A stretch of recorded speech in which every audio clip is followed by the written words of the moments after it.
जय श्री कृष्ण। गीतांक 120 श्रीमद् भागवत गीता छठवां अध्याय आत्मसंयम योग श्लोक 6.4 योगारूढ़ कौन होता है।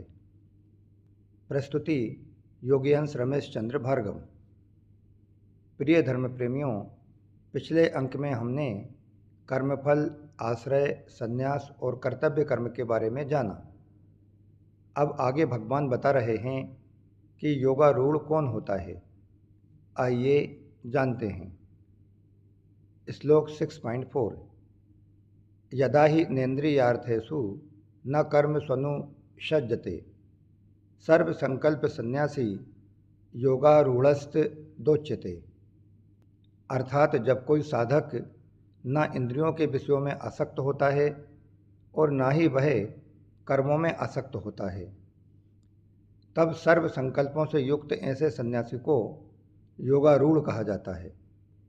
यदा ही नेन्द्रियार्थेषु अनुसज्जते, अर्थात साधक अगर इंद्रियों के अर्थों में प्रारब्ध के अनुसार प्राप्त होने वाले शब्द, स्पर्श, रूप, रस और गंध, इन पांचों विषयों में व इनके अलावा अनुकूल पदार्थ, परिस्थिति, घटना, व्यक्ति आदि में, साथ ही शरीर के आराम, मान बढ़ाई आदि में आसक्ति न करे, इनका भोग बुद्धि से भोग न करे, इनमें राजी न हो, अपितु यह अनुभव करे कि ये सब विषय पदार्थ आदि आए हैं और प्रतिक्षण चले जा रहे हैं, अर्थात ये आने जाने वाले और अनित्य हैं, फिर इनमें क्या राजी होना। ऐसा अनुभव करके साधक को चाहिए कि वह सदैव इनसे निर्लेप रहे। इंद्रियों के भोगों में आसक्त न होने का साधन है अपने मनमाफिक अनुकूल और प्रतिकूल चीज़ों की इच्छा पूर्ति का सुख न लेना। इसके लिए साधक को चाहिए कि वह अनुकूल वस्तु, पदार्थ, व्यक्ति आदि के मिलने की इच्छा न करे और बिना इच्छा के अनुकूल वस्तु आदि मिल भी जाए तो प्रसन्न न हो। ऐसा होने से इंद्रियों के भोगों में आसक्ति नहीं होगी। समझने योग्य बात यह है कि जब मनुष्य के पास अनुकूल चीज़ें नहीं होती तो वह उन चीज़ों के अभाव का अनुभव करता है और उनके मिलने पर मनुष्य उन चीज़ों के अधीन हो जाता है। जिस समय मनुष्य को उन चीज़ों के अभाव का अनुभव होता था, उस समय भी परतंत्रता थी और अब उनके मिलने पर भी कहीं इनका वियोग न हो जाए, इस तरह की परतंत्रता हो जाती है। अतः वस्तु के न मिलने और मिलने में फर्क इतना ही रहा कि वस्तु के न मिलने से तो वस्तु की परतंत्रता का अनुभव होता था, पर वस्तु के मिलने पर परतंत्रता का अनुभव नहीं होता, बल्कि उसमें उसे स्वतंत्रता नजर आती है, जो कि एक धोखा होता है। कारण यह है कि वह अनुकूल परिस्थिति के अधीन हो चुका होता है। मनपसंद चीज को भोगते भोगते मनुष्य को भोग का चस्का लग जाता है और बार बार वही सुख भोगने की कामना होने लगती है। सुख भोग की यह कामना ही मनुष्य के जन्म मरण का कारण बन जाती है। तात्पर्य यह है कि अनुकूलता की इच्छा करना, आशा करना और अनुकूल विषय आदि में प्रसन्न होना, यह हर प्रकार के अनर्थों का मूल है। इससे कोई सा भी अनर्थ या पाप बाकी नहीं रहता। अगर इसका त्याग कर दिया जाए तो मनुष्य योगारूढ़ हो जाता है।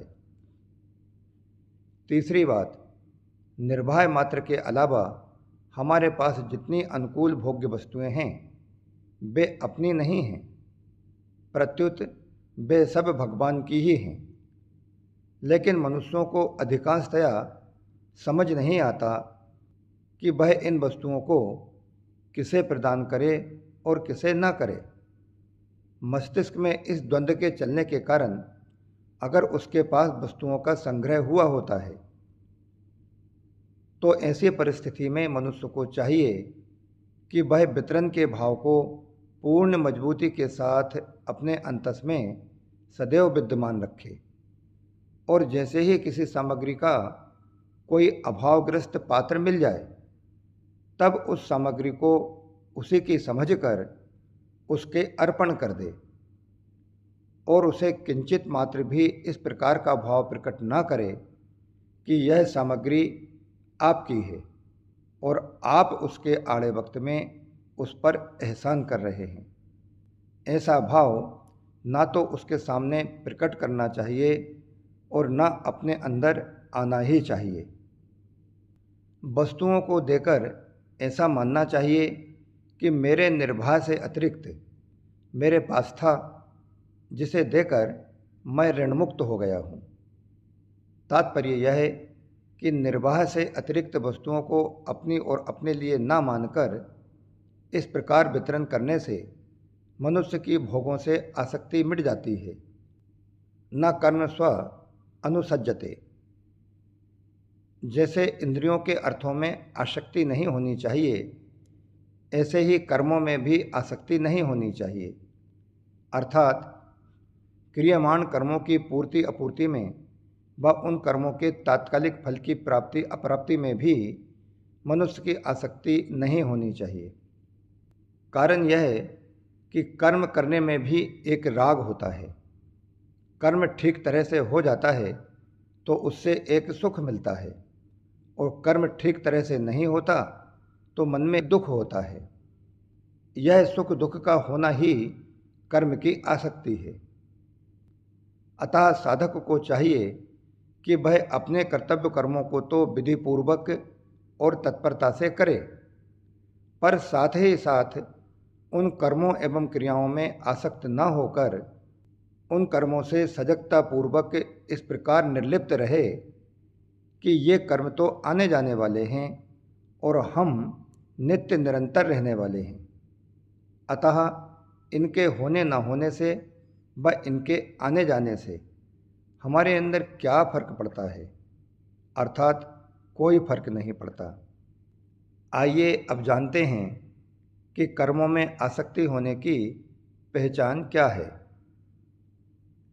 अगर क्रियमाण अर्थात वर्तमान में किए जाने वाले कर्मों की पूर्ति अपूर्ति में और उनसे मिलने वाले तात्कालिक फल की प्राप्ति अप्राप्ति में अर्थात सिद्धि और असिद्धि में मनुष्य अगर निर्विकार नहीं रहता है, अपितु उसके अंतःकरण में उन कर्मों के कारण हर्ष शोकादि विकार होते हैं, तो समझना चाहिए कि अभी आपकी कर्मों और कर्मों के तात्कालिक फलों में आसक्ति शेष रह गई है।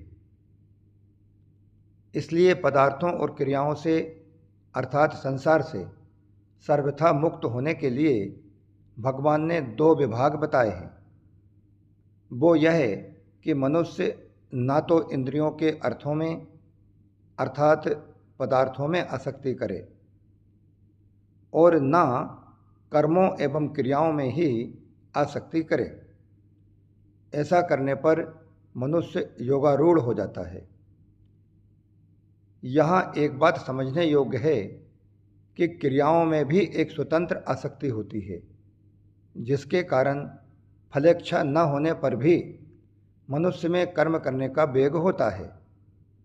यह वेग ही क्रियाओं की आसक्ति है। कर्म के इस वेग के कारण ही मनुष्य से बिना कुछ किए रहा नहीं जाता।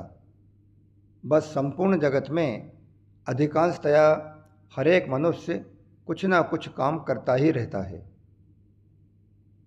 मनुष्य अगर अपनी इस आसक्ति को मिटाना चाहता है अर्थात कर्म के वेग को मिटाना चाहता है तो इसे केवल दूसरों के लिए कर्म करके ही मिटाया जा सकता है या फिर भगवान के लिए कर्म करके मिटाया जा सकता है। इसलिए भगवान ने 12वें अध्याय में पहले अभ्यास योग बताया, परंतु भीतर कर्म करने का तीव्र वेग होने से अभ्यास में मन नहीं लगता। अतः कर्म करने के वेग को मिटाने के लिए भगवान ने बताया कि साधक मेरे लिए ही कर्म करे। गीता 12/10। तात्पर्य यह है कि पारमार्थिक अभ्यास आदि करने में जिसका मन नहीं लगता और भीतर में कर्म करने का वेग पड़ा है, जो कि एक प्रकार की आसक्ति ही है, तो ऐसा साधक फिर भक्ति योग की साधना ही करे, अर्थात केवल भगवान के निमित्त ही नाम जप आदि समस्त कर्म करे। इससे उसकी क्रियाओं की आसक्ति मिट जाएगी। ऐसे ही कर्मयोग का साधक केवल संसार के हित के लिए ही कर्म करे तो उसकी क्रियाओं की आसक्ति भी मिट जाएगी। जैसे कर्म करने की आसक्ति होती है, ऐसे ही कर्म न करने की भी आसक्ति होती है। अतः कर्म न करने की आसक्ति भी नहीं होनी चाहिए। कर्म न करने की आसक्ति आलस्य और प्रमाद पैदा करती है, जो कि तामसी वृत्ति है, तथा कर्म करने की आसक्ति व्यर्थ चेष्टाओं में लगाती है, जो कि राजसी वृत्ति है।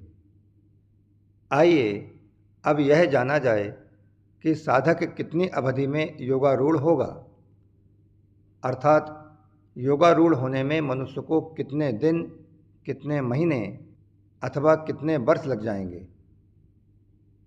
इस बात को बताने के लिए ही भगवान ने यदा और तदा पदों के साथ ही पद दिया है। अर्थात भगवान कहते हैं कि अगर मनुष्य आज से ही यह विचार कर ले कि वह पदार्थों और क्रियाओं में सुख नहीं लेगा, तो वह आज ही योगारूढ़ हो जाएगा, क्योंकि योग अर्थात समता मनुष्य की अपनी है। समता मानव मात्र का स्वरूप है और स्वरूप सत है। सत का कभी अभाव नहीं होता और असत का कभी भाव नहीं होता। अतः भगवान अर्जुन सहित मानव मात्र को कहते हैं कि तुम सत स्वरूप हो, इसलिए असत पदार्थों और क्रियाओं में आसक्ति मत करो। ऐसा करते ही तुम्हें स्वतः सिद्ध योगारूढ़ अवस्था का अनुभव हो जाएगा। सर्व संकल्प सन्यासी अर्थात हमारे मन में जितनी स्फुरणाएँ होती हैं, उन स्फुरणाओं में से जिस स्फुरना में सुख होता है और उसको लेकर यह विचार होता है कि हमें ऐसा मिल जाए तो हम इतने सुखी हो जाएंगे, इस तरह स्फुरना में लिप्तता होने से उस स्फुरना का नाम संकल्प हो जाता है। वह संकल्प ही अनुकूलता प्रतिकूलता के कारण सुखदायी और दुखदायी होता है। जैसे सुखदायी संकल्प राग और द्वेष से लिप्तता करता है, ऐसे ही दुखदायी संकल्प भी लिप्तता करता है। ये दोनों ही संकल्प बंधन में डालने वाले हैं, अतः उनसे हानि के सिवाय कुछ लाभ नहीं है। क्योंकि संकल्प ना तो अपने स्वरूप का बोध होने देता है, न दूसरों की सेवा करने देता है, न भगवान में प्रेम होने देता है, न भगवान में मन लगने देता है, और न मनुष्य को अपने नज़दीक के कुटुंबियों के अनुकूल ही बनने देता है। अर्थात संकल्प से ना तो अपना हित होता है, न संसार का हित होता है, न कुटुंबियों की कोई सेवा होती है, और न अपने स्वरूप का बोध ही होता है।